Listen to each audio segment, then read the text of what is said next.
স্বাধীনতার এত বছর পর যারা স্বাধীনতা এবং মুক্তিযুদ্ধকে বিক্রি করে দিয়েছে, আজকে আমাদের দেশের মানুষ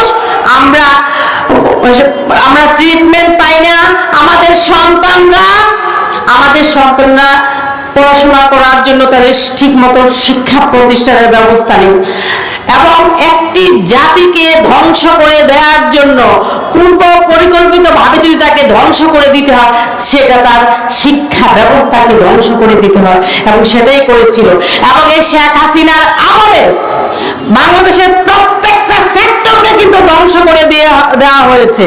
কিন্তু সেই সেক্টরকে যদি আমরা পুনর্মেরামত করতে চাই, আমরা যদি চাই এবং আমরা যদি বলি যে জন্ম আমার ধন্য হলো মা, তাহলে জনগণের সরকার প্রতিষ্ঠিত করতে হবে। এবং জনগণের সরকার প্রতিষ্ঠিত কিভাবে হবে? নির্বাচনের মাধ্যমে। গত 18 বছর আপনারা কি ভোট দিতে পেরেছেন? পারেননি। তাদের ভোটের দরকার ছিল না। বাংলাদেশে চারটি নির্বাচন হয়েছে। প্রথমটি হয়েছিল সমঝোতার নির্বাচন, তারপরটি ছিল বিনা প্রতিদ্বন্দ্বিতায় 153টি সিট তারা নিয়ে সরকার গঠন করেছে। তারপরে কি ছিল?